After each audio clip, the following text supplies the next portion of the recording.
کنیت میں جو ہے وہ ایک ہے، اور شکل اور شباہت میں تیسری جو چیز ہے اس نے کہا کہ اشبہ الناس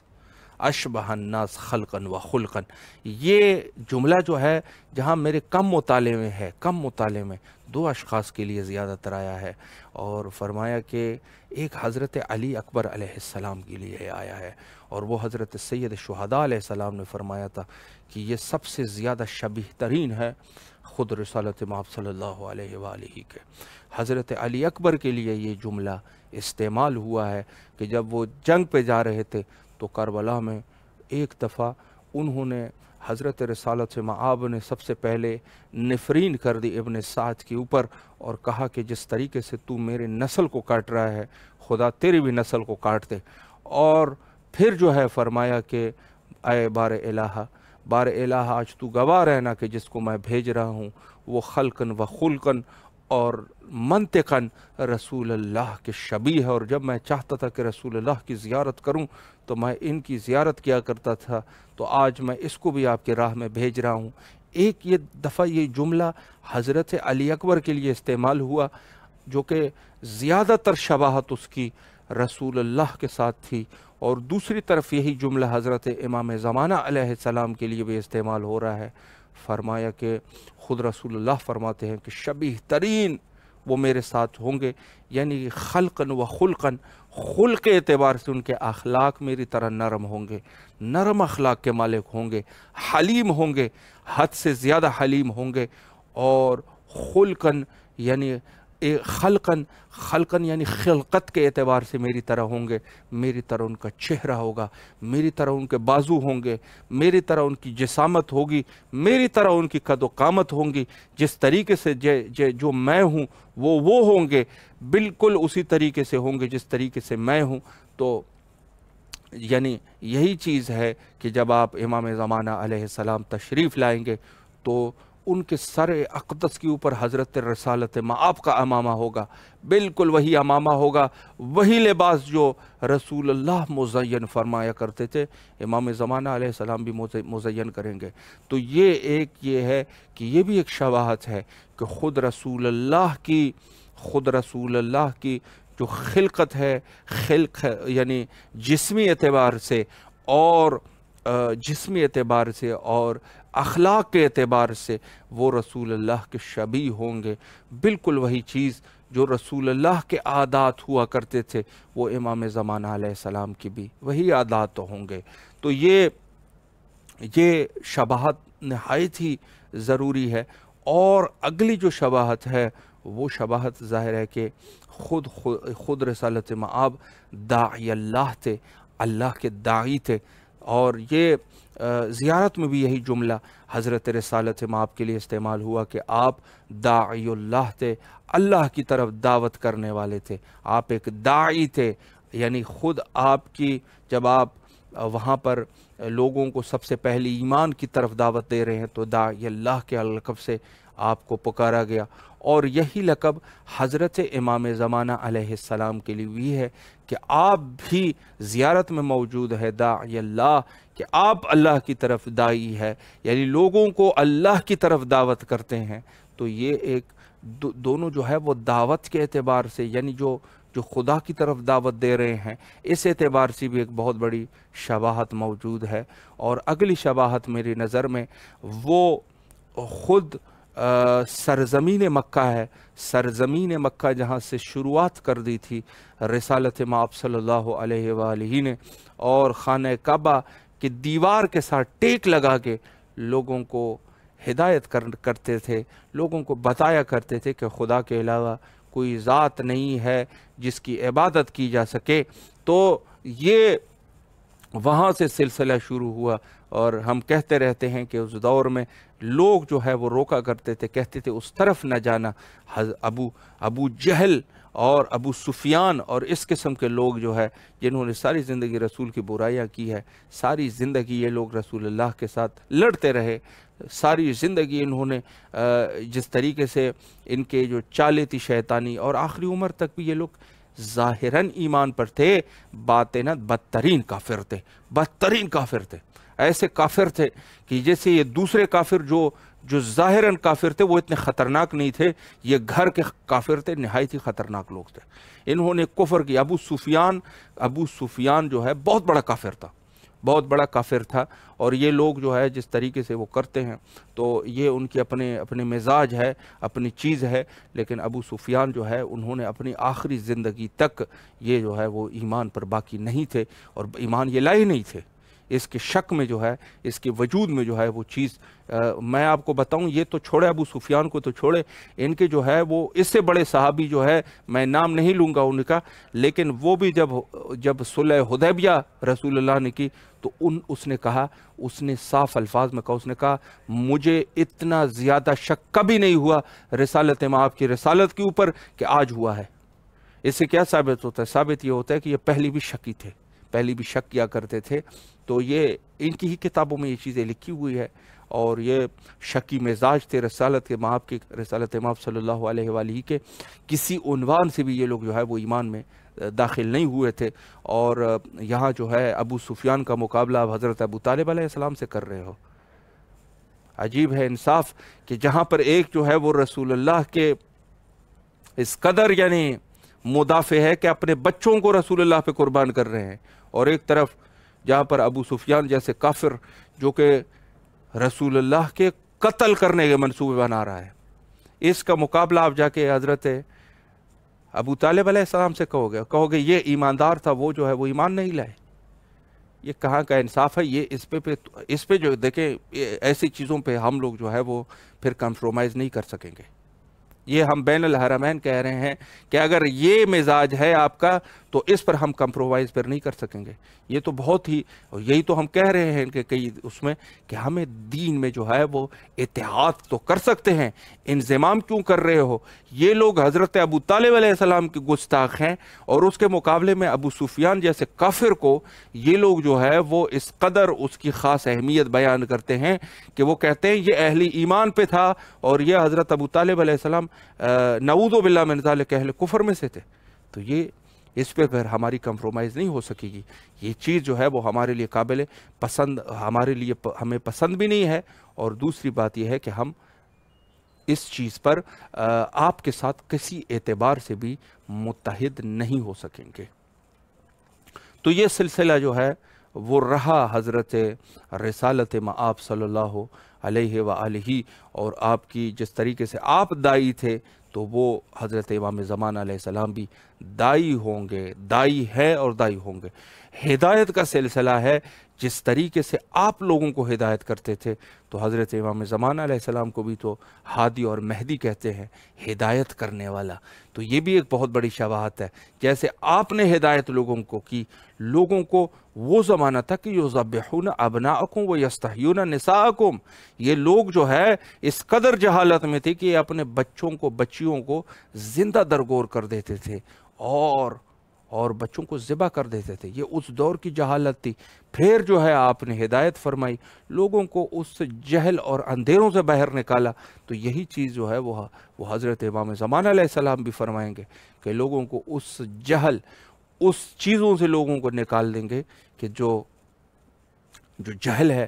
جس میں انسان جو ہے وہ غرق ہو چکا ہے، جہل سے نکال دیں گے۔ حالات جو ہے وہ پھر سے پلٹ گئے ہوں گے جب امام آئیں گے، اور دوبارہ لوگوں کو نجات دیں گے۔ تو ایک دائی ہے، اور دوسرا مکے سے، جیسے ہم عرض کر چکے ہیں کہ سرزمین مکہ سے آپ نے ہدایت کا سلسلہ شروع کیا، اور پھر جو ہے مکے سے آپ جو ہے وہ آئے، اور مکے سے پھر آپ مدینے کی طرف آپ نے ہجرت فرمائی۔ تو حضرت امام زمانہ علیہ السلام کے بارے میں بھی یہ ہے کہ وہ بھی اسی طریقے سے مکہ کو چھوڑ دیں گے، اور مکہ سے آپ جو ہے وہ کوفہ آ جائیں گے، اور مسجد سہلہ کو اپنا گھر بنا دیں گے، وہی جگہ جہاں حضرت امیر المومنین علیہ السلام نے اپنے ہی دور حکومت میں وہ دارالخلافہ کوفہ کو بنایا تھا، تو آپ بھی کوفہ کو بنا دیں گے۔ تو یہ جہاں سے سلسلہ ہدایت شروع ہوئی، جہاں جو سرزمین ہے،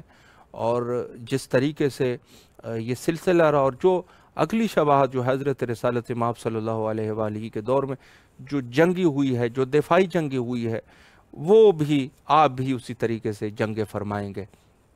البتہ حالات کچھ اور ہو گئے ہوں گے، اور یہ ہے کہ ظاہر ہے کہ مخالفت اس دور میں بھی تھی، لیکن اس دور کے جب امام تشریف لائیں گے تو مخالفت کچھ زیادہ ہی ہو گئی ہوں گی۔ تو یہ جو روایات ملتے ہیں کہ خون کے چشمے، خون کی ندیاں جاری ہو جائیں گی، خون کی ندیاں جاری ہو جائیں گی، تو آپ کی خدمت میں عرض کروں کہ یہ زیادہ مخالفت ہوگی، اور مخالفت اس قدر مخالفت ہوگی کہ امام یقیناً وہ جنگ اگر نہیں کریں گے تو امام شہید کر دیے جائیں گے۔ ظاہر ہے کہ جنگ ایسے نہیں ہوتی، جنگ اپنی دفاع میں ہوتی ہے، اور اگر امام جنگ نہیں کریں گے تو ان کا لوگوں کا کوئی علاج نہیں ہوگا۔ اور پھر بات یہ ہے کہ خود حضرت امام زمانہ علیہ السلام کا کام بھی تو یہی ہے کہ وہ مظلوموں کو نجات دے۔ ظاہر ہے مظلوم کو نجات دو گے تو آپ کو جو ہے وہ ظالم کی سرکوبی تو کرنی پڑے گی۔ ظالم کی جب تک آپ سرکوبی نہیں کرو گے تو مظلوم کو کیسے نجات دے سکتے ہو؟ ظالم تو ظالم ہے، ظالم جو ہے وہ تو کسی طریقے سے بھی باز نہیں آئے گا، ظالم ظلم سے باز نہیں آتا۔ تو حضرت امام زمانہ علیہ السلام جب مظلوموں کو نجات دینے کے لیے ظالم کی سرکوبی ضروری ہے، اور ایک ضرب المثل بھی ہے کہ جس میں کہا کہ بھیڑیے پر رحم کرنا جو گوسفند ہوتے ہیں، جو بیڑ بکریاں ہوتی ہیں، بیڑ بکریوں کے اوپر ظلم کے برابر ہے، یعنی بھیڑیے پہ رحم بیڑ بکریوں کے اوپر ظلم کے برابر ہے۔ تو ظاہر عدل کا تقاضا یہی ہے کہ امام زمانہ علیہ السلام، آج کے دور میں کچھ لوگ ہیں جو اس قسم کی گفتگو بھی کرتے ہیں کہ یہ جب بات ہوتی ہے عذاب کی بات ہوتی ہے تو عذاب سے، چونکہ ظاہر ہے کہ قرآن میں تو موجود ہے نا، یہ چیزیں موجود ہے عذاب کی، قرآن تو لاریب کتاب ہے کہ لوگ جو ہے وہ عذاب ہوں گے، اور مختلف عذاب وہاں پر لکھے گئے ہیں، یعنی اس قدر عذاب ہوں گے، اس قدر عذاب ہوں گے، حدیثوں میں بھی یہی ہے کہ ہوں گے۔ تو وہ لوگ جو ہے وہ کوشش کرتے ہیں کہ غلط رستہ انہوں نے پکڑا ہوا ہے لوگوں کے ہدایت کے لیے، غلط رستے کو پکڑا ہے۔ وہ غلط رستہ کیا ہے؟ خدا کو نہایت ہی حلیم کریم یہ پیش کرتے ہیں، وہ پیش کرتے ہیں کہ خدا جو ہے، خدا کی ذات نہایت ہی حلیم ہے، کریم ہے، اور وہ تو لوگوں کے اوپر قتل غارت ہی نہیں کرنا چاہتے، وہ کسی پہ ظلم ہی نہیں کرتے۔ تو اسی طریقے سے جب امام زمانہ علیہ السلام کی بات ہوتی ہے تو یہ لوگ وہاں پر بھی غلطی کر جاتے ہیں کہ کہہ دیتے ہیں کہ یا تو یہ کہہ دیتے ہیں، ہاں یہ ایک چیز ہے کہ بعض لوگ کافی زیادہ تشدد میں چلے جاتے ہیں، امام یہ کریں گے، امام وہ کریں گے، لیکن یہ دونوں جو ہے وہ دونوں باطل ہے۔ امام جو ہے وہ نہ تو یہ ہے کہ وہ تلوار اٹھا کے بس پہلی سی جنگ شروع کر دیں گے، قتل و غارت، اور یہ بھی نہیں کریں گے کہ امام جو ہے وہ بالکل ایسے نرم ہوں گے کہ بالکل کچھ بھی نہیں کریں گے، اور لوگ جو ہے وہ ایسے آرام سے جا کے ہدایت یافتہ ہو جائیں گے۔ تو یہ دونوں چیزیں جو ہے وہ غلط ہے۔ جیسے خدا کے لیے وہ کنسیپٹ غلط ہے کہ خدا کو نہایت ہی، جیسے ہمارے کچھ جو علماء حضرات ہیں وہ جب پیش کرتے ہیں، گفتگو جب کرتے ہیں مثلا خدا کی عظمت کے بارے میں، تو جہنم اور عذاب والے آیات زیادہ پڑھتے ہیں، وہی پڑھتے ہیں جو خدا کی وہ جنت والے آیات ہے اس کو نہیں پڑھتے، یا پڑھتے بھی ہے تو نہایت ہی کم پڑھتے ہیں، چونکہ لوگوں کے اوپر غصہ ہوتا ہے ان کو، اور غصے میں وہ جو ہے وہ عذاب کی آیاتیں پڑھنا شروع کر دیتے ہیں۔ تو سلسلہ یہ ہے کہ ہمارے پاس آپ عذاب کی آیات بھی جو پڑھ رہے ہیں تو ساتھ میں جو دوسرے آیات ہیں وہ بھی موجود ہے۔ تو امام زمانہ علیہ السلام کا قیام بھی اسی طریقے سے ہے کہ وہاں پر جہاں تک جنگ ہے، جہاں پر خون کی ندیاں ہیں، یہ بھی ہے، روایات میں موجود ہے، لیکن اس کے ساتھ ساتھ جو خوبصورت روایات ہے، جو امام زمانہ علیہ السلام کی عدل و انصاف ہے، لوگوں کو، مظلوم کو نجات دینا، یہ سب چیزیں بھی شامل ہے۔ تو کوشش کیا کرے کہ دونوں چیزوں میں نہ ہم زیادہ جبر میں جائیں، اور نہ ہی زیادہ سختی میں جائیں، نہ زیادہ نرم ہو جائے، بلکہ ہم جو ہے الامر بین الامرین والا رستہ پکڑ کے انشاءاللہ اس پر گامزن ہو جائے۔ حجت خدا کے ظہور کے لیے زیادہ سے زیادہ دعا کریں۔ اللہم عجل لولیک الفرج۔